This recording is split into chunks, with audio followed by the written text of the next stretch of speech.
from your sunblock to your moisturizer to skincare products. Joining me this morning, Dr. Melanie Palm, founder of Art of Skin MD. Yes, thanks for being with us this morning. It's my pleasure. It's always fun. Thank you. A lot of people don't know what's in their skincare products, and a lot of the labels, I tend to read the labels. Some of them you can't even pronounce. They're really hard to decipher. I mean, they're these long polysyllabic terms, and so today I just wanted to go through some good things to look for and some things to be wary of, especially if you have a tendency towards eczema or you get contact allergies or have sensitive skin in general. And let's start off with parabens. What are parabens? So parabens are used as preservatives in many agents. So if you look at, for example, some of our shampoo and conditioners, a lot of body lotions and cosmetics that we use, they use parabens. They're sometimes benzyl paraben, methyl paraben, to actually preserve and maintain the shelf life of many of the products. So, you know, in some countries they've actually been banned and outlawed. They're still allowed here in the U.S. You know, in nominal amounts, probably not so great, but it's something you want to check out on the back of your label. And for women, it can affect the estrogen in their body. It can. So there's some thought that it sort of mimics estrogen in the body, so there are concerns about how it may impact the endocrine system.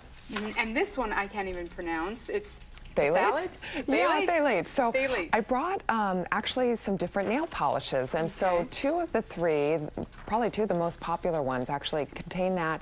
They often contain toluene and also formaldehyde. OPI sometimes does, and SE can as well. So now there's some newer lines. I brought one called Butter that's actually free of those three things. You know, formaldehyde is what we use as a preservative, and so it's not great to think about putting a pretty strong preservative, something that's toxic to you on your nails. And I tell patients, even with the gel nails, there are reactions that can occur with that, and you want to apply sunscreen actually before you put your hands under those UV lamps Very as well. Important. And petrochemicals. We're talking about petroleum jelly. Yeah, so that a lot of us as dermatologists use that. You know, petrolatum I don't think should get such a bad name. So I actually brought one that we use when we do laser resurfacing on patients. And then petroleum jelly, Vaseline, Aquaphor, that's all the main ingredients. They are derived from oil or petroleum sort of byproducts, but they're very plain. So in some patients that are allergic to everything under the earth, it's something that they can use. And then once you figure out what's in your product, you want to make sure you're applying it correctly, right?